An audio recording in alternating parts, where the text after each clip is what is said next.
Market गुरु series में आज हमारी मेहमान हैं देवीना मेहरा, जो फर्स्ट ग्लोबल की चेयरपर्सन हैं और एमडी हैं। देवीना मेहरा के पास बाजार में निवेश और फंड मैनेजमेंट का 30 साल से ज़्यादा का अनुभव है।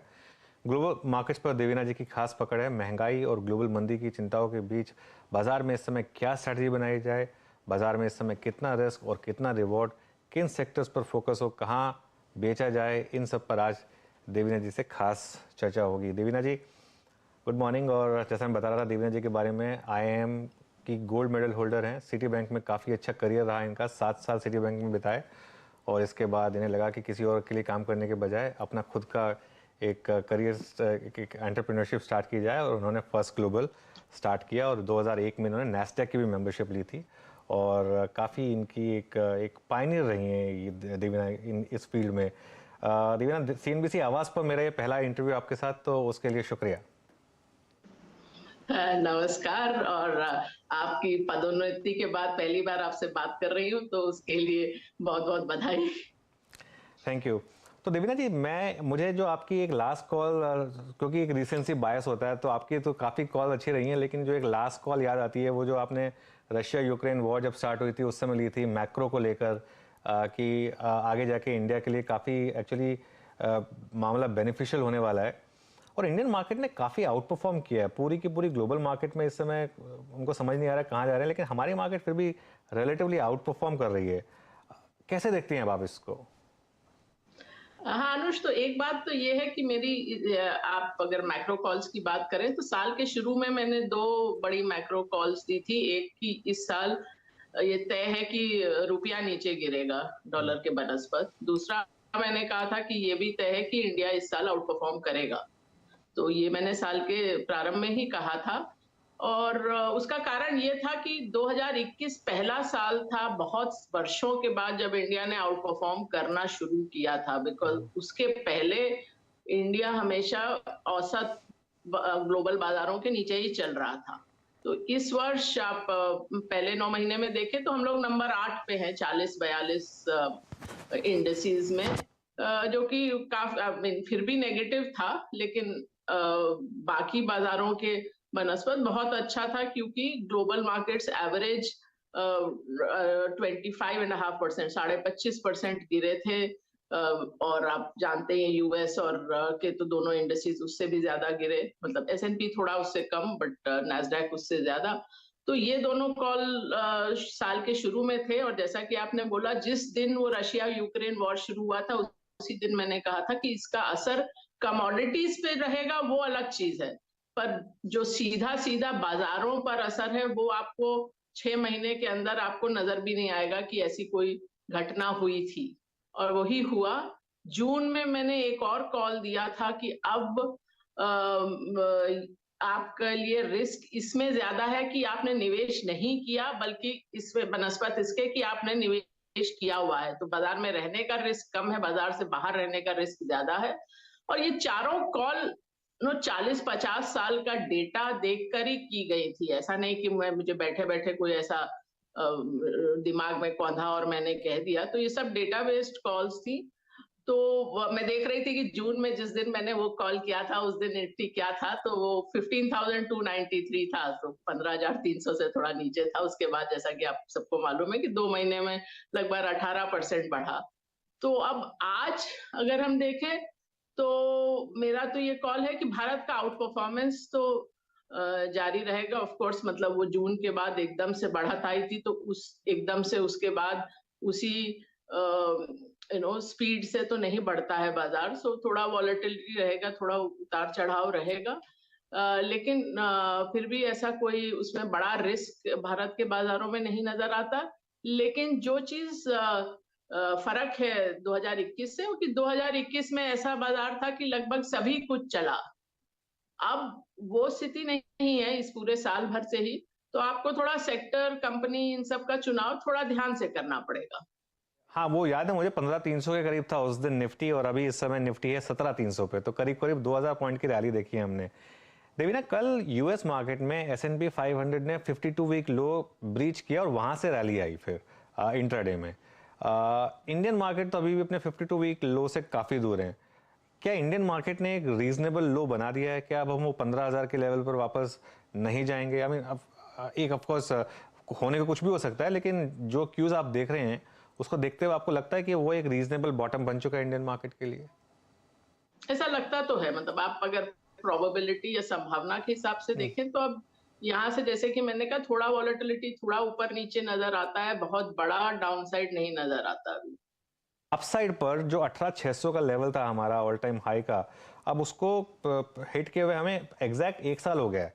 अक्टूबर 2021 में हमने वो लेवल हिट किया था, और उसके बाद से आप इसे भले टाइम वाइज कंसोलिडेशन कह लीजिए, प्राइस वाइज तो करेक्शन हुआ ही था, लेकिन अभी तक हम उस लेवल पे पहुंचे नहीं है। तो आपको लग रहा है 18,600 के ऊपर निफ्टी जाने की ताकत रखता है और मार्केट अगले साल मच हायर हाइज बना सकता है और अच्छे पॉजिटिव रिटर्न दे सकता है? अनुज, एक चीज मैं बोलूं कि आपने बोला कि 30 साल से इस बाजार में हूं, लेकिन मैंने कभी भी श्योर। निफ्टी या for that matter Sensex target नहीं दिया है। तो कभी भी आपको हाँ। फर्स्ट ग्लोबल से ये नहीं मिला होगा कि अगले साल ये सेंसेक्स का इंडेक्स टारगेट है। तो नहीं, मेरा इंडेक्स थोड़ा सा, ब्रॉड जैसे कि नहीं, मैंने ब्रॉड कहा, सवाल ये है अभी कि तो मार्केट इन मार्केट एनी हाँ। केस ऐसा है कि हाँ। अभी आपको, जैसा मैंने कहा, कि थोड़ा सेक्टर और कंपनी का चुनाव थोड़ा ध्यान से करना पड़ेगा। दैट वो अभी भी है, ऐसा नहीं है कि हम्म। सभी कुछ एक साथ में चलेगा। नहीं, वो ठीक है, वो बात मैं समझ गया। नहीं, मैं कहने का मेरा मतलब ये था कि क्या रिस्क रिवॉर्ड अभी भी फेवर में है? मतलब अगर डाउन साइड 2,000 पॉइंट की मैक्सिमम है तो क्या अपसाइड 4,000 पॉइंट की है? तो रिस्क रिवॉर्ड क्या यहाँ से फेवर में है हाँ, फ्रेश इन्वेस्टर के लिए? रिस्क रिवॉर्ड फेवर में है। हम्म। वो अभी भी मुझे लगता है। एक और डेटा पॉइंट था कि अगर आप देखें, हम लोग सबके दिमाग में रहता है कि बाजार का ऊपर नीचे होता है, लेकिन औसतन 15-16% रिटर्न भारत का बाजार देता है, इक्विटी मार्केट्स। क्योंकि जब से सेंसेक्स का कंप्यूटेशन हुआ 1979 से, 40-42 साल में, वो एवरेज रहा है 15-15.5% का। ये अलग बात है कि हर दशक में बहुत बड़ा वेरिएशन रहा है, ऐसा नहीं कि हर दशक में आपको 15% मिला हो।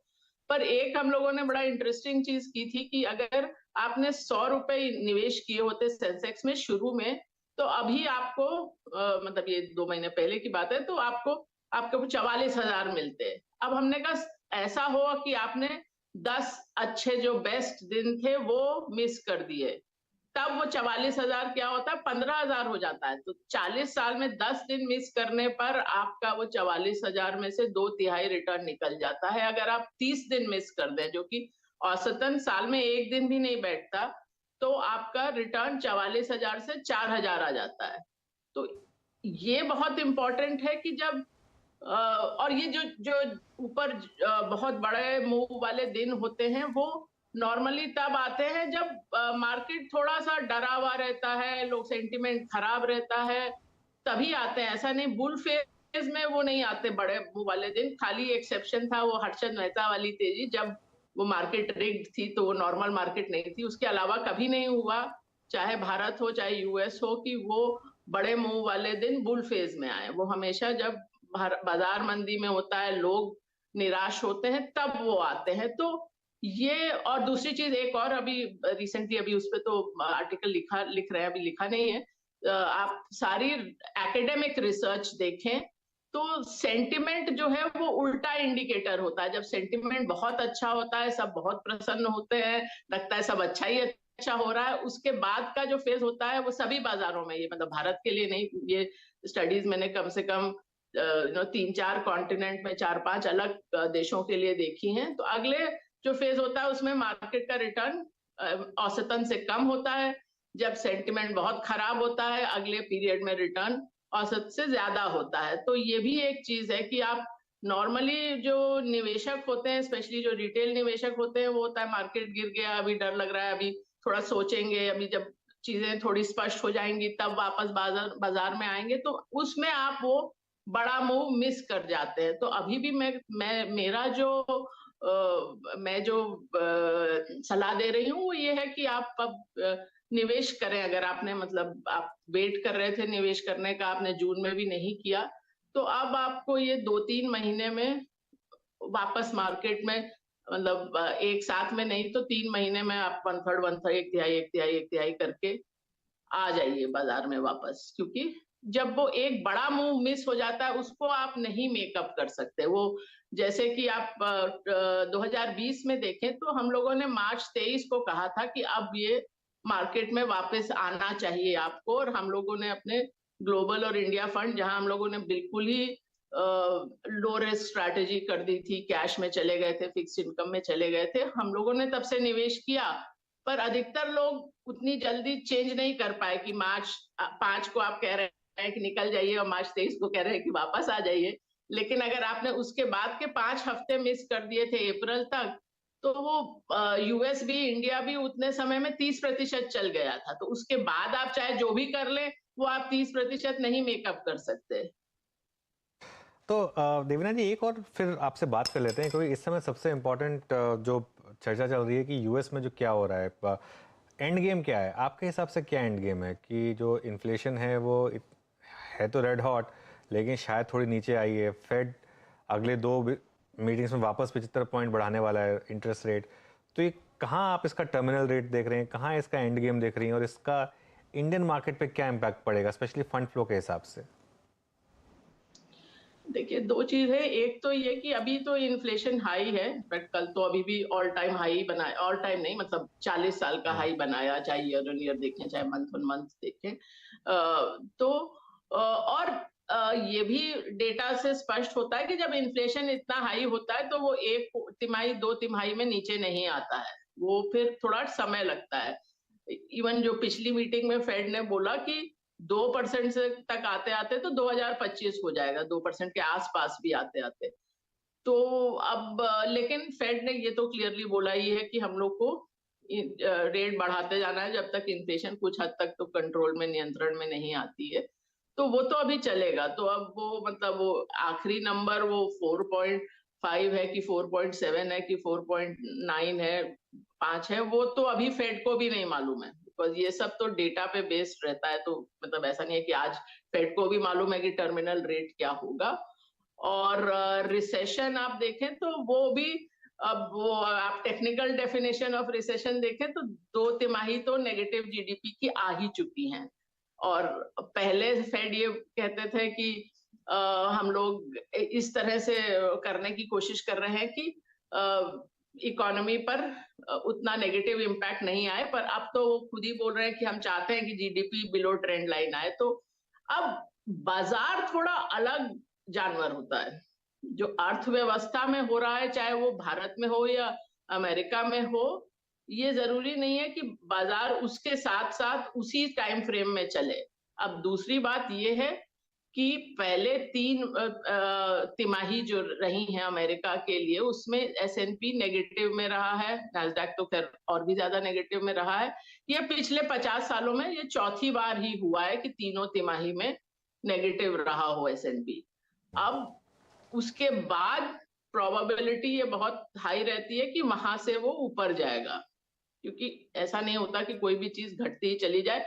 और जैसे कि मतलब आप जो बात करें कि अर्थव्यवस्था में क्या हो रहा है और बाजार में क्या हो रहा है, मैं एक बार फिर वो कोविड वाले क्रैश पे जाऊंगी। ऐसा तो नहीं है ना कि मार्च 5 2020 से लेके 23 मार्च तक अर्थव्यवस्था में इतना बड़ा चेंज हो गया था। उस समय अगर आपसे कहा जाता कि अभी तो मतलब दसियों लाख लोगों की डेथ होगी कोविड में, इतना इतनी अनसर्टेनिटी रहेगी पूरे साल भर, होटल और एयरलाइन का बिजनेस जीरो हो जाएगा, तो आप तो बोलते बाजार चल ही नहीं सकता। लेकिन बाजार चला वहां से।